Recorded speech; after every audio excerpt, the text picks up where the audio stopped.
Hi, I'm Raylene, and welcome to Khaleesi Clues.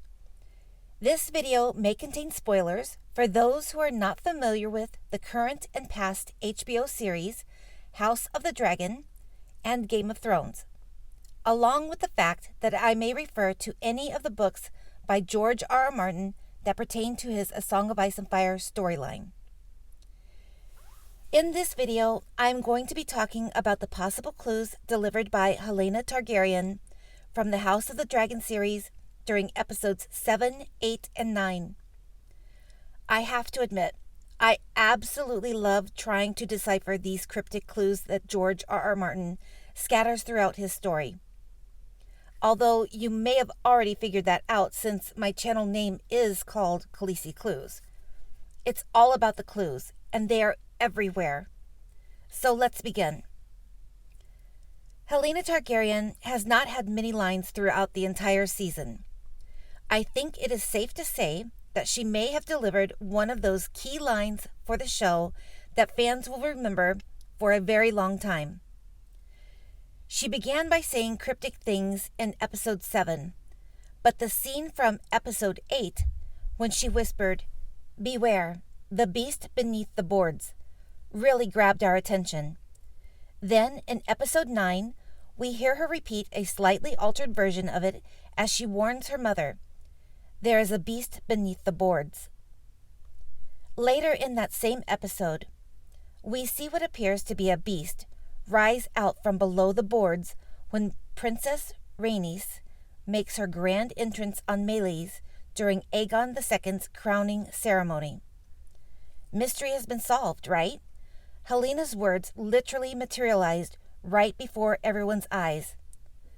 Yet, I have to admit, I believe her words are referring to something different. What I have discovered during my endless research with this story is that typically there are multiple references that you can decipher from prophecies and the clues that they are given in this story. So in this video, I'm going to give you a breakdown of Helena's clues for episode 7, 8, and 9 because I believe they are all connected. Let's start with episode 7, titled Driftmark. The clues begin at the funeral for Helaena Targaryen. That's when we see Helaena playing with a spider. As she is calmly letting it crawl along her hand, she is saying, "Hand turns loom, spool of green, spool of black, dragons of flesh weaving dragons of thread." But then we see her suddenly close her hand over the spider, trapping it. My first thought was that the spider was symbolizing Larys Strong, possibly referring to him either catching Queen Alicent in his web, or that she was possibly seeing the future with the tables turning and actually catching the spider in his own web. Then again, from episode 6, titled The Princess and the Queen, we heard Sir Criston Cole call Princess Rhaenyra a spider who stings and sucks her prey dry. So when you start thinking about it, her actions and words can apply to multiple explanations. But let's take a look at the next clue, which is in episode 8, titled The Lord of the Tides. This is the episode where we get her first warning at the dinner table set for the blacks and the greens. As Jace is standing and toasting his uncles, Aemond is seen at the end of the table. You could cut the tension in that room with a knife. Aemond is just waiting for Jace to say something, anything, to give him a reason to start a fight. To Aemond's disappointment, Jace decides to take the high road and toasts to good health for his uncles, leaving Aemond no choice other than to sit down. As he begins to seat himself, we hear Helaena whisper, "Beware the beast beneath the boards." Well, that one got my attention, because then I was trying to figure out just who was she warning. Was she warning Aegon sitting next to her about angering Jace, Lucerys, or even Daemon? Maybe she was warning her nephews about Aegon and Aemond. Who knows for sure? Maybe she was just talking to all of them. We have to remember that this is a table full of dragons. Plus, we cannot forget how Viserys would always warn Daenerys, "You don't want to wake the dragon, do you?"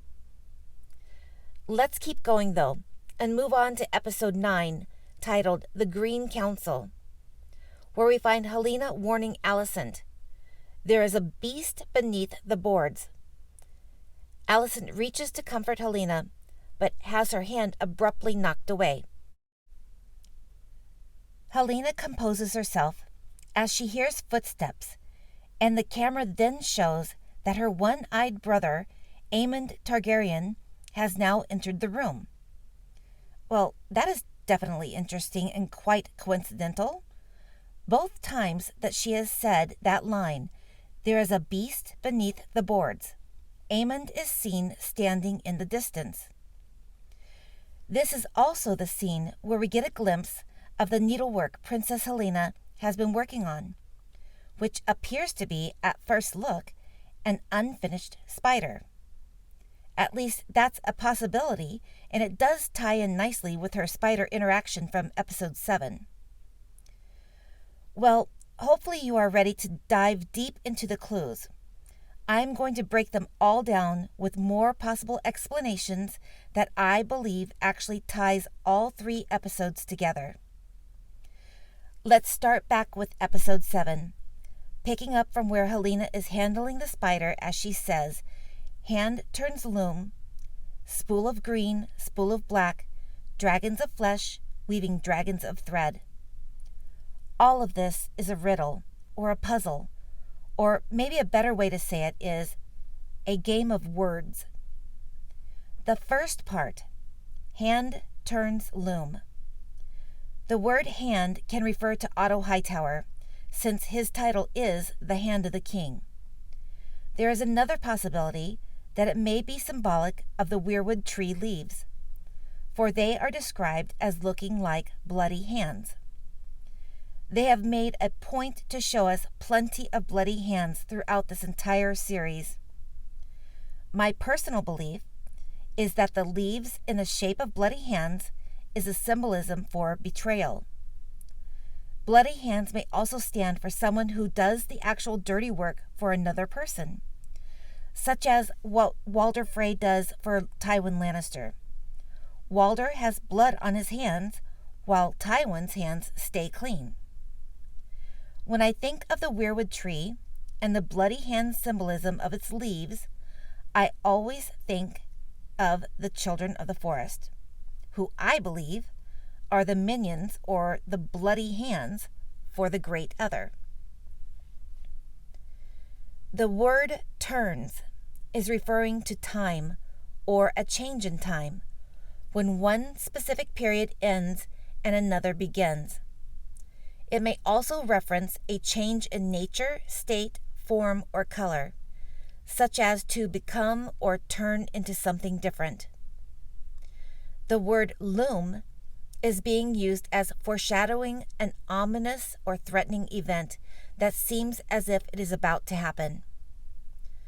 Put those 3 words together, and Helaena is basically giving a warning that a great enemy's time is near, or like Ned Stark continually warns, winter is coming, war is coming, or more simply put, bad things are about to happen.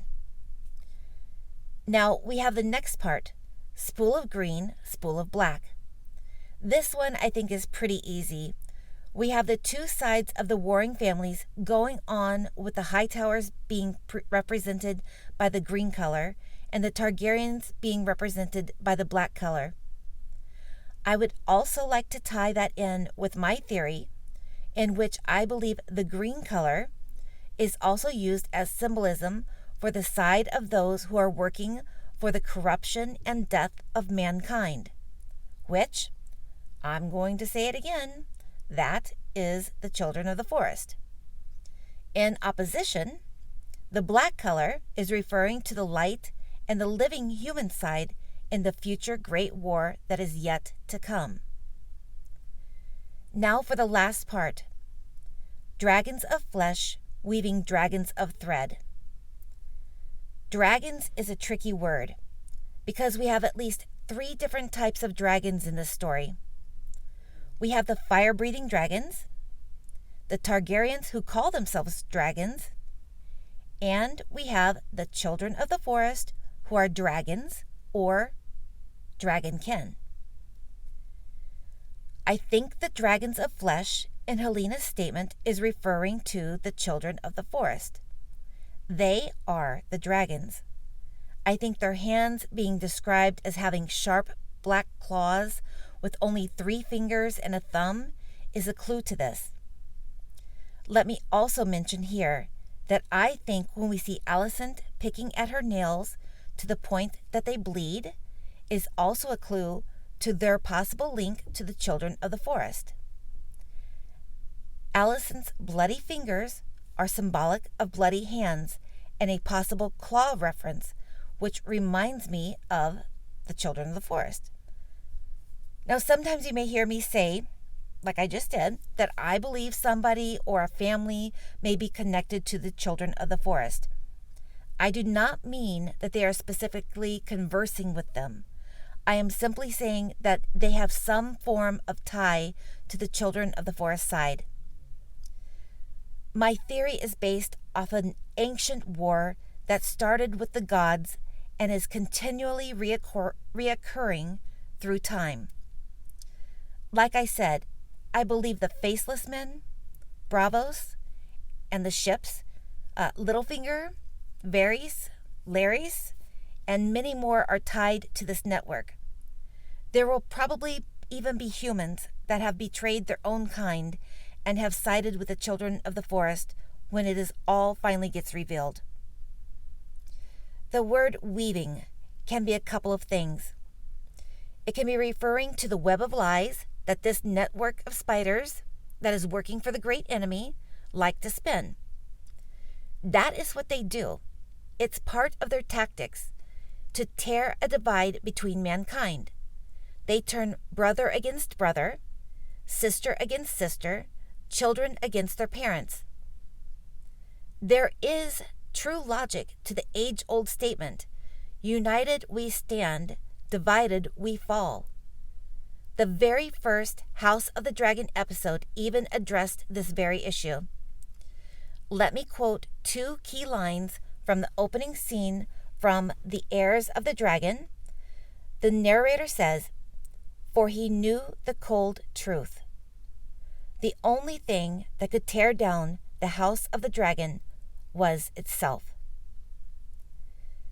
The cold truth is referring to Aegon the Conqueror's prophetic dream, the Song of Ice and Fire, the great war still yet to come, the birth of the prince that was promised, and the war between ice and fire. The cold truth is the cold, blue-blooded dragons, the children of the forest, which may also be another type of ice dragons. In order to tear down the House of the Dragon, they have to turn the Targaryens against each other. And what better way to do this than by infiltrating their bloodline? The number 1 perk of the Targaryen bloodline is that it gives you access to the ultimate weapon in the world, a fire-breathing dragon. Which leads me to another reference for the word weaving. Weaving is interlacing threads or can be symbolic of interlacing bloodlines. It can also be described as making or creating something by intertwining, possibly to produce something by elaborately combining elements. It can also refer to twisting and distorting, such as weaving those web of lies throughout history. A history that they continue to tell over and over until you forget that it's a lie.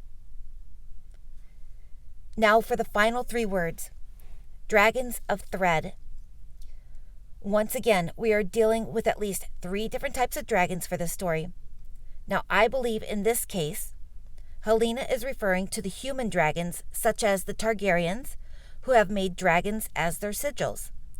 cloth banners that are made and placed for identification, such as we have seen throughout the story. Illyrio Mopatis kind of laughs at Tyrion at one part in the books, making fun of how the people of Westeros, with their cloth sigils of lions and dragons, gives them the false perspective that they are truly as fierce as a lion or dragon, when in all reality, a human is in no way near as strong or fierce as a true lion or dragon. So when Helaena says, dragons of flesh weaving dragons of thread, I think this is possibly referring to the plan and possible success of combining the corrupt Children of the Forest dragon bloodline with the Targaryen bloodline. Let me add here that at the time when I wrote this script, the final episode had not revealed Aemon's blue lizard eye, nor had the images been released of Rhaenyra's stillborn baby Visenya.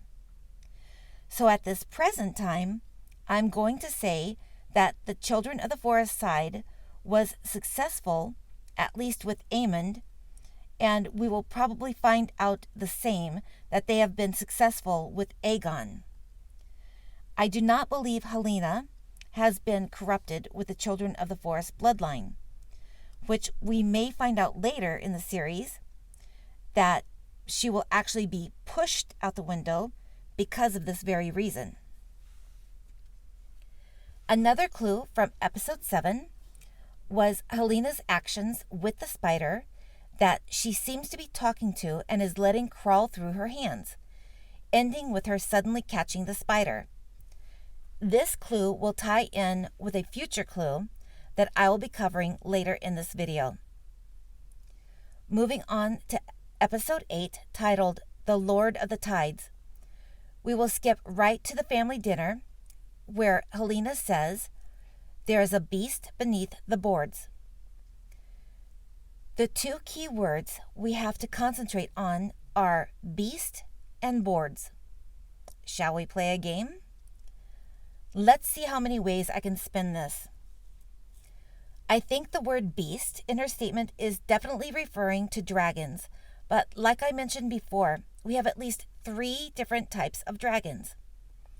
For example, beast beneath the boards can simply refer to the fire-breathing winged dragons as a formidable beast, and their human dragon riders being defined as their boards. Think of it this way. As an example, we watched Aemond climb aboard Vhagar in his attempt of claiming her as his dragon. Aemond is now aboard Vhagar, and that makes Vhagar the beast beneath him. Aemond, the dragon rider, would now be known as the board. Helaena could also possibly be seeing the future loss of control of the 2 dragons between Aemond and Lucerys at Storm's End, which ended with the death of Lucerys. Another example, which is pulling ideas from my theory, would be referring to the beasts being defined as the human dragons who refer to themselves as dragons, such as Bloodraven, the bastard Targaryen known as Brynden Rivers, who later becomes the 3-eyed raven, or we have the Children of the Forest, who I truly believe are the stunted and dangerous dragons. As for fitting those 2 type of beasts with the rest of her words, beneath the boards, it can be referring to the weirwood trees. Like I said, this is a riddle or a game of words. So how do I get weirwood trees as the symbolism for the word boards? Well, when you think of boards, you typically think of wood boards. Wood boards are made from trees. And the number 1 tree that comes to my mind with this story is the mysterious weirwood trees. So you can take both types of these dragons that I mentioned and literally find them below the weirwood trees. Bloodraven is beneath the weirwood tree, tied up by its roots and being slowly devoured. Then we have the beastly Children of the Forest dragons that are right there beside Bloodraven, beneath the weirwood tree, just watching him slowly being consumed. Then there is also the possibility that I have considered that the ancient Stark stone-colored dragon named Winter may actually be located beneath Winterfell or the weirwood tree located there. I'm still not sure if the weirwood tree has been used as a trap or possibly as a way to preserve the life of this particular dragon. I think it would be great if once the weirwood tree there in Winterfell is burned, that it actually releases or wakes an extremely ancient, powerful, stone-colored dragon named Winter, erupting from below, ready to be claimed by none other, Jon Snow. There must always be a Stark in Winterfell. Could this possibly be the reason for that statement? That a Stark must be in Winterfell to reclaim that powerful dragon. It makes me wonder if the show gave us a clue to this happening in the future when they had Princess Rhaenys and Meleys burst through the floor during Prince Aegon's crowning ceremony. Not to mention, we did just see what happened with Vhagar. Aemond claimed Vhagar because she was left vulnerable for the taking by not being bonded to a new rider. Now that powerful dragon belongs to the Greens, and you have to wonder how different the war might have been if she was claimed by Helaena Targaryen. Everything happens for a reason, though, because then maybe Morning would have never been hatched. I have great expectations for the return of the Pink Dread, Morning, and Rhaego in the final war. Although I do believe that Morning's color will be red as she gets older, or changes colors from pink to red during flight from the heat of her body in motion, or caused by other environmental reasons such as rain or fire.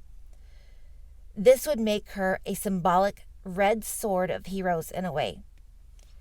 Now, this idea came to me from the Game of Thrones Eddard chapter 35, when Ned Stark is being carried back to the Red Keep after his leg was injured during his confrontation with Jaime Lannister. Ned sees the Red Keep in the morning light. The rain had darkened the pale pink stones to a blood red. One last thing about the Winter Dragon before I move on.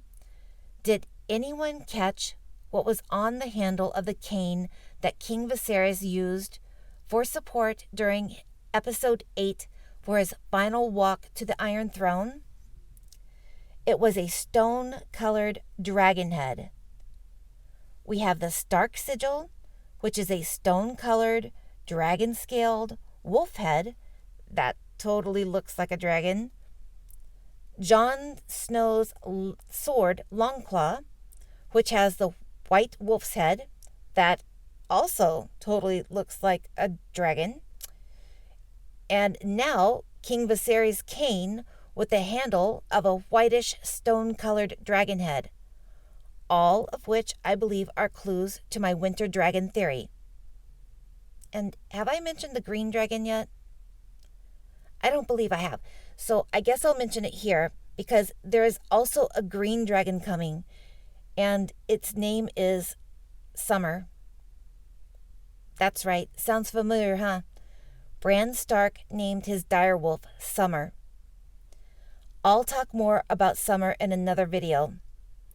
There has already been some clues in the House of the Dragon series for Summer. The famous scene of Alicent arriving at Rhaenyra's wedding in her green dress, with Larys telling Harwin that the Hightower beacon glows green when Old Town calls its banners to war. The two glowing torches behind Alicent resembling a dragon's eyes, and her long flowing sleeves like wings. Then we also have the clue of Otto Hightower arriving at Dragonstone, flying a green three-headed dragon banner. That's okay, Otto. Go ahead and bring it on. Because, like the Starks say, Winter is coming. Let me get back to Helaena and her prophetic statements.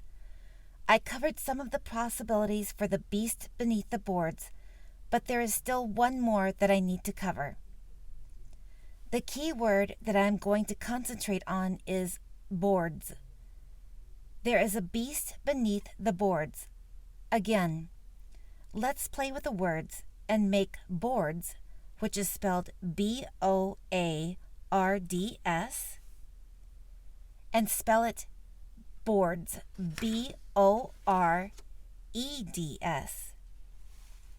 Now, one of the many definitions for the word board is to make a hole in something, especially with a revolving tool. Also, there is to hollow out a tube or tunnel. Well, that's interesting because that's exactly where we see the children of the forest living in under the weirwood tree. Speaking of holes, didn't we just see King Viserys reveal a great big vacant hole in his head where his eye used to be? While I'm on the subject of missing eyes, we also got a peek at what is under Aemon's eye patch. He didn't have an empty hole like his father. That eye patch was cloaking a sapphire blue lizard or dragon eye. Sounds kind of beastly if you ask me. Maybe that blue tint is a hint to the cold ones, the blue-blooded cold dragons, the children of the forest. Matter of fact, didn't we see the supposed creation of the Night King in the Game of Thrones series? Leaf pushed a piece of dragon glass into the captive man's chest. Sounds like his chest was bored into with the dragon glass. We also need to keep in mind the other board clues the two series have given us. For instance, back in episode 6, titled The Princess and the Queen, Aemon was pranked by his brother and nephews when they brought the pink dread, which happened to be a pig with wings. Another animal that is super similar to a pig is a boar, as in B-O-A-R. Pretty coincidental that Aemon, whose eye has been bored out and is taunted with a symbolic boar by his peers, and later a boar is set in front of him at the dinner table. Plus, we have King Robert being killed by a boar and Princess Rhaenyra being attacked by a boar. Matter of fact, when King Viserys asked Rhaenyra to join him in the hunt that day, she answered, "I'd rather not. The boars squeal like children when they're being slaughtered." That line gives us a direct boar and children reference altogether. Lots of clues and wordplay for this one simple word that can easily be overlooked. Like I have said before, the children of the forest have found a way to glamour or cloak themselves, that they can go undetected among humans. I don't know exactly how they are doing it, but I know they are doing something to humans. It's as if the human body is a host for them. You have to remember, the children of the forest have a longer lifespan than humans do. As they use the human body, it continues to break down with corruption. I used Illyrio Mopatis as an example. His ravenous appetite is like gluttony. He is completely obese, not just from binging on food, but from the body decomposition.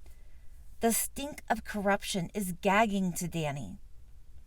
His body is completely deteriorating, and I believe the next time that we see him in the books, he will have a new host with a new body. These type of cloaks, which I have called them meat suits during my conversations with my mother is for the children of the forest that already exist. I have also mentioned how I believe that they are using human children as part of their experiments. I think this is for creating new children of the forest. I believe the current children of the forest have no capability to reproduce, so they have found a way to do so by using human children.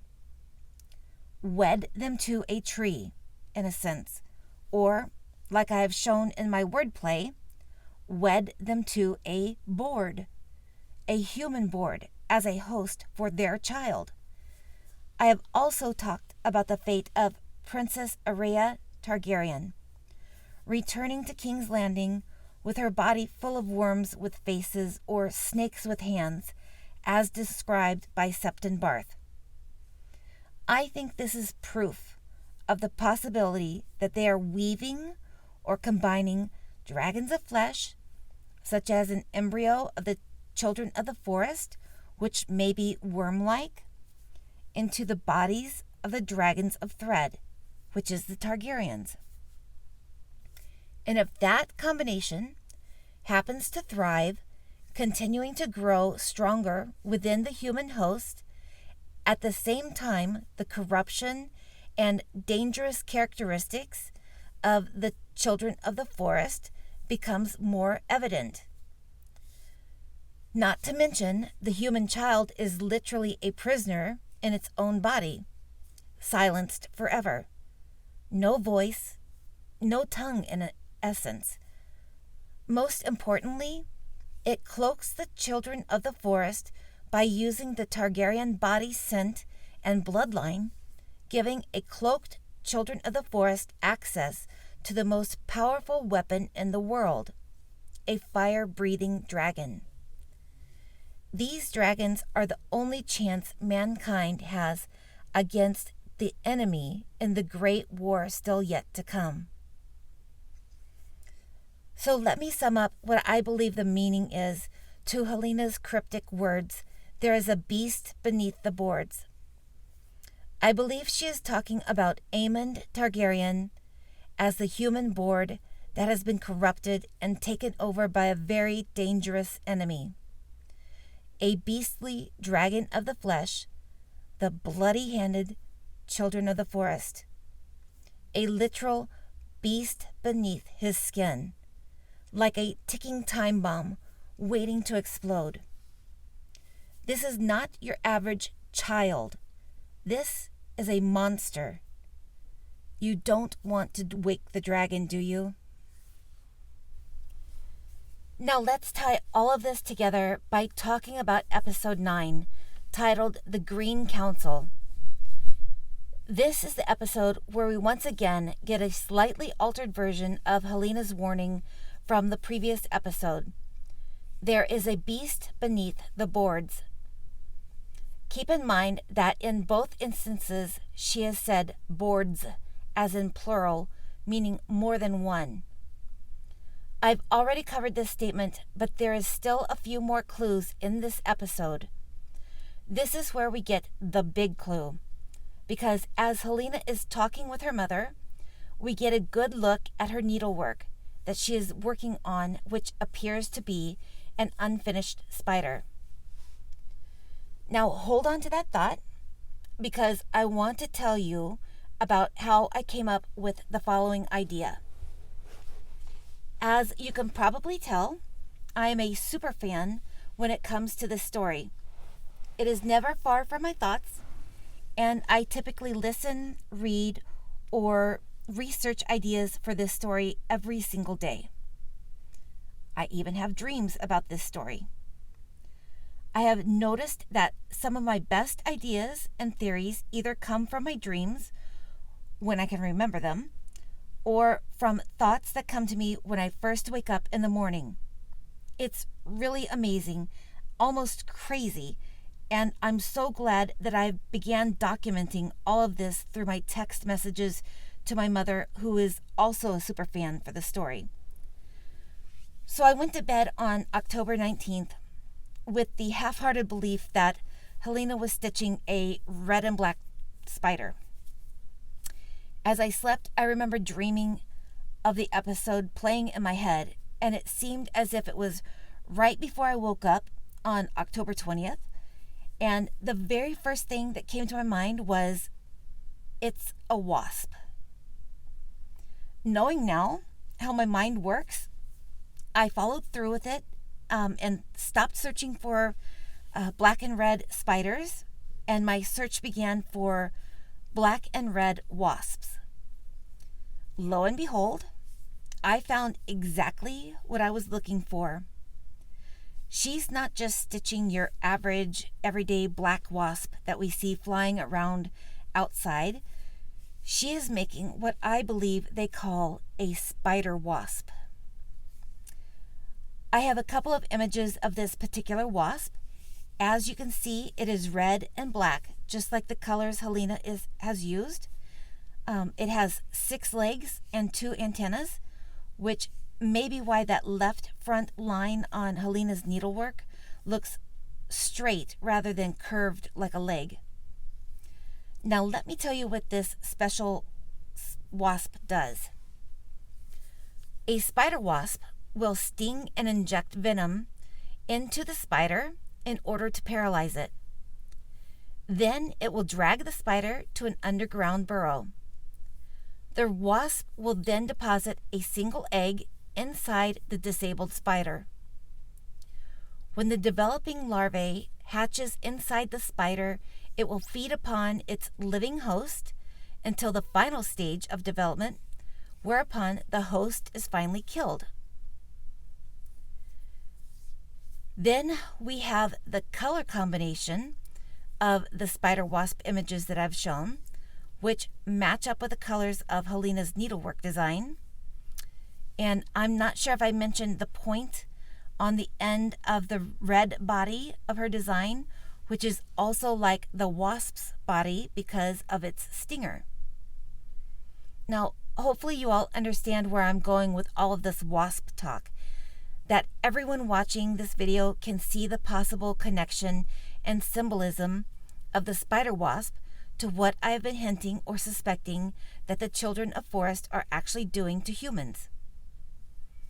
Please tell me that I am making sense with this symbolization here. Some days I just feel like I come up with some of the most off-the-wall connections. I cannot be the only one that is seeing these things. I have to add in a few more clues from episode 9. In the background, you can see that Helena's children are playing with some toys. It is a bug of some sort with a 3-sectioned body and 2 sets of wings. This description also matches with the wasp image shown. The bug toy is connected by some sort of woven string to a container that may be symbolic of a den or a burrow. There are even more clues delivered by Mysaria, the white worm. During her conversation with Otto, there is a couple of very strange and symbolic lines. The first one is when Otto asks her, "Where is Prince Aegon?" She begins by telling Otto that Prince Aegon was seen in Flea Bottom, but then follows up with this crazy line, telling him, "I'd best secrete him somewhere safe in case they come looking for him." And what did I say the spider wasp does to the trapped and now paralyzed spider? The spider wasp drags the spider off to a den or burrow. Well, now, isn't that interesting? Because where exactly do we find Prince Aegon later in the episode? Well, he's tucked away under in a hidden spot there in the sept, like a little burrow. Then Mysaria finishes off the conversation with Otto by warning him with another strange line, and warns him, "I could have killed him as easily as a wasp on fruit." So now she is actually referring to an actual wasp. Like, out of all bugs to say, why a wasp unless it is a clue? And let me just add in here, has anyone ever tried to kill a wasp of any kind? Those things are not easy to kill, and they are downright scary. Most of the time, you take a couple of missed swings at the wasp, and then you are off running for your life in the other direction, trying not to get stung. One last thing about Masaria's conversation that I almost completely forgot, and that was the word secrete. It's wordplay time again. The way she used secrete in her statement would be referencing the definition of to conceal or hide, which she did hide Prince Aegon in a secret hiding space. Another definition for that very same word is to produce and discharge a substance from a cell, gland, or organ. That's exactly what the spider wasp does when it produces and then discharges its egg into the spider, or you can even apply it another way by thinking of it as if the spider wasp is making a deposit or concealing its egg in a hiding place, which happens to be a spider. The clues just keep going. Aegon's name alone is another clue. Egg is actually the short name that is used for Aegon Targaryen in the Dunk and Egg stories. The show has the Cargyle twins pulling Prince Aegon from the den. It actually resembles what the larva from a spider wasp looks like when it hatches out of the spider, especially with his white hair, since the larva is basically a white worm. Well, now that name sounds familiar because Mysaria is also called the White Worm. If you can recall back in episode 2, King Viserys was soaking his hand in a container of maggots, trying to heal his infected hand. There's that bloody infected hand symbolism again, but we won't mention any names. Then, as the story progressed, we see the slow decline of King Viserys' health and appearance. Again, I think it is just more clues to my theory about the children of the forest experimenting on humans. These experiments literally used up King Viserys' body. He looked so skeletal and frail at the end, almost as if all the fluids had been secreted out of him. The final clue that I found for this episode was the child fighting pit located in Flea Bottom. Now, this is a brutal scene. The children are vicious. They have sharpened teeth and nails. You can see the blood spray in the air as they battle it out. We also catch a glimpse of a white-haired little boy who is handcuffed and chained to the wall. That little boy is most likely Prince Aegon's bastard, a blood of the dragon child. Now I can take 3 clues from that image alone, such as bastard, dragon, and child, which I believe all refers to the children of the forest. This child fighting pit is also giving us an example of the almost animalistic type fighting style that people will be facing. Another past clue from the show is in episode 4 titled King of the Narrow Seas. This is the episode that showed Rhaenyra's visit to Storm's End when she was sitting before a line of many suitors that were hoping to win her hand in marriage. First, it showed an elderly Lord Dondarrion, followed by a very young man from House Blackwood, who Rhaenyra calls a child. As this boy is talking to the princess, he is interrupted by a larger and older man from House Bracken. The two end up getting into a fight, which draws some laughter from the bigger men, and we see this Blackwood child begin fighting the adult Bracken, or visually you're seeing a child fighting a man. And in your mind, you may be thinking that this child has no chance at winning this battle. But he does. This example is showing us that even a small opponent can be deadly and should never be underestimated because of one's appearance. So let me finally bring all of this together. Episode 7, we see Helaena playing with a spider and then quickly catching it in a trap. That's the first spider-wasp symbolism.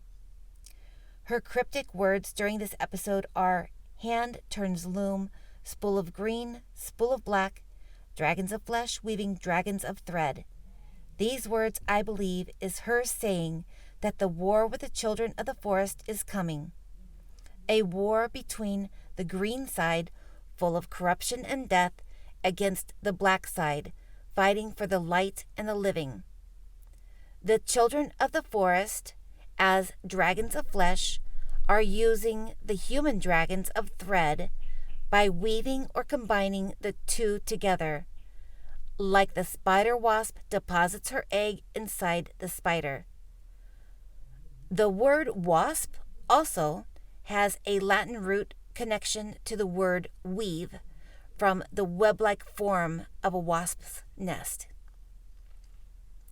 Continuing in episode 8, we hear her say at the dinner table, "There is a beast beneath the boards." I believe she is referring to the human bodies of Aemond and Aegon being bored into by a child of the forest worm that they are now carrying as a host for this parasite's disposal. The beast within their bodies will be horrific when woken during battle. Concluding in episode 9, once again we hear her basically the same line, but we also get a glimpse of the red and black needlework design that appears to be some type of bug. In this episode, we have the color and shape match, the bug toys from the children, which also her children playing with these bugs can also be symbolic of the children of the forest being responsible for these parasitic experiments.